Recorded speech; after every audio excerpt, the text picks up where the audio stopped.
Today on CityLine, dare we say it, summer is nearing an end, but that doesn't mean there's a shortage of fun things to do, see, and learn about outdoors.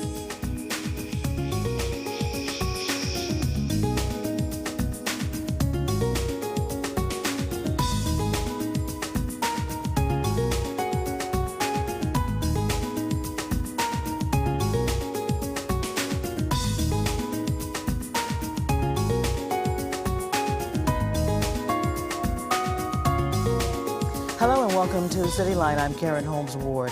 What's free, fun, and open for exploration any time of the day? Public art. Walk around the city of Cambridge and you can see approximately 200 projects that make up the largest contemporary public art collection in the state. Artists, urban designers, and architects help redesign all kinds of spaces, from parking garages to a park that turns dog waste into energy. The Cambridge Arts Council is the city's official arts agency. Today, Lillian Sue, as Director of Public Art and Exhibitions, she's here with us today, and also artist Matthew Mazzara, responsible for the Park Spark project, which we're going to talk about in just a moment. Welcome to CityLine.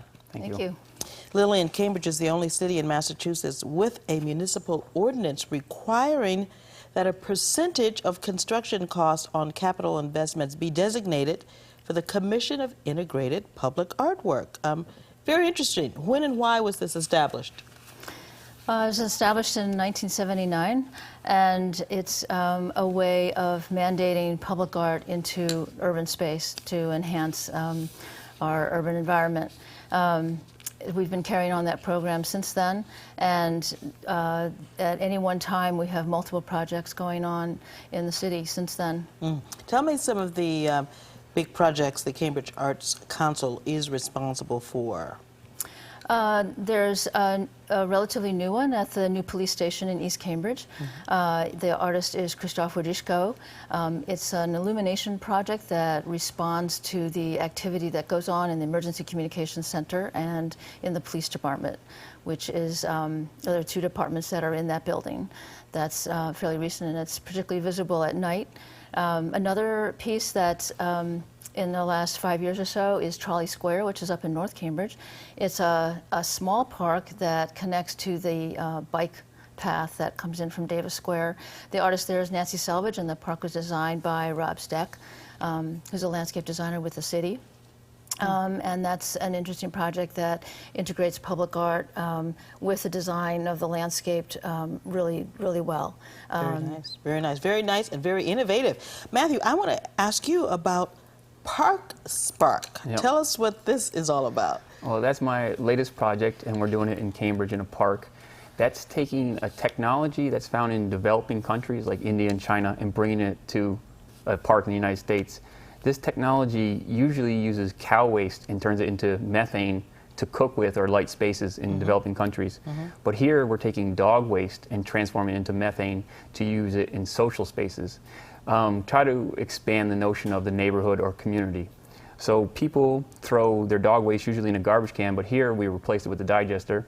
They throw it into the digester, it collects all the methane gas, and then burns it in the form of a lamppost first, and then eventually to a project that we designed by the community. Now, so these are pictures of the tanks that capture the methane gas? This is where we are right now. So this is without the signage, but basically the first tank on the left is the digester. You put your dog waste in there, it's got a little handle, you can stir it up. The overflow tank is the next tank on the right, and then the lamp post is on the far right.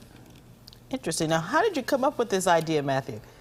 I've been interested in methane digesters for a while, and then I started thinking about, hey, they're using them in farms in America, and they use them for animals in developing countries, but what about the animals of the city? So then I started thinking, hey, Cambridge has a lot of animals. Can we transform this? Can this be a form of energy for creativity? A new scoop on poop. This image here is one that I designed in the Netherlands. This uses cow manure, and it's a tea house. So on the left you have the digester, and on the right you have a seeding area for tea. So this tea is actually not from the grocery store, but from edible plants of the neighborhood.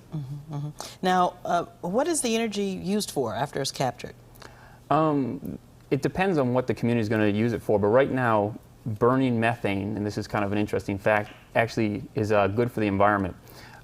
Methane is a very potent greenhouse gas, more potent than carbon dioxide, but so by burning it, it reduces it to carbon dioxide and water. So burning methane is actually a helpful thing, and it's actually greening the park. The second aspect is that now we have this free energy. What can we do with it?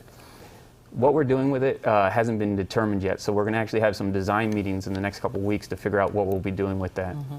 Well, it's such an innovative idea. Lillian, I would imagine that the other cities are looking at Cambridge as a model in this regard, and other cities probably are hoping to have public installations like you have in Cambridge. That's our hope.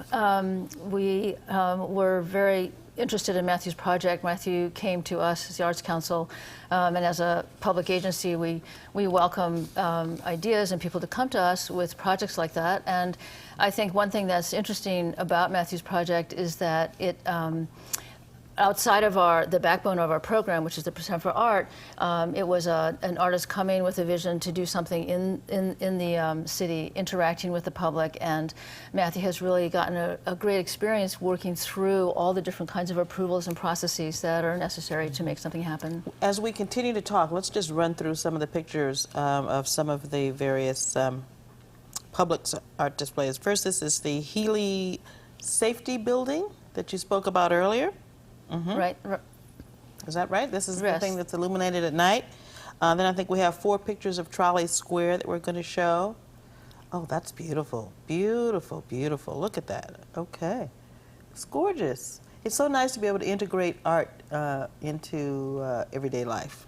Yes, this one's was created as a way of creating some kind of a screen between this seating area. There's a little cafe there, and the traffic. It's a very busy intersection, and the designer wanted a kind of a screen. So instead of a sort of standard brick wall, he had the artist design this piece of sculpture, which has been a very successful solution. Absolutely gorgeous. Now, next I think we're going to see the Green Street Garage.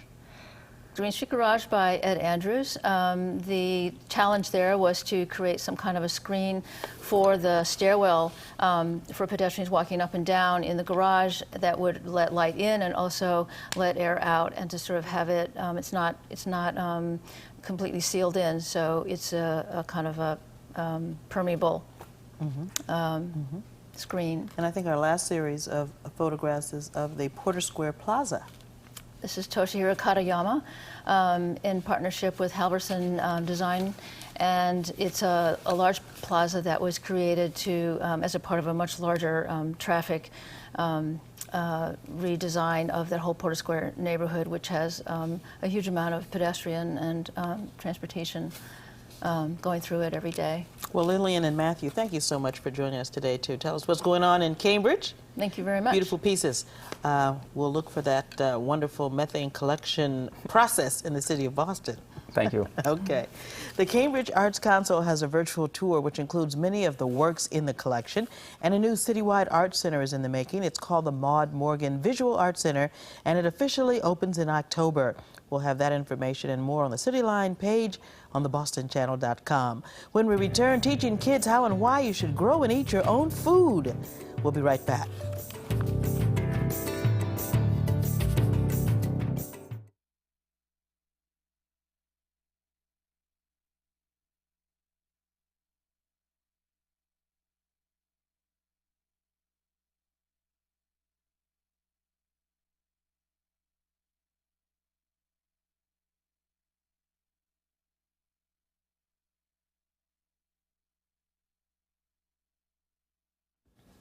As interest in organic and local food increases, more programs are teaching young people about fostering a connection to the land.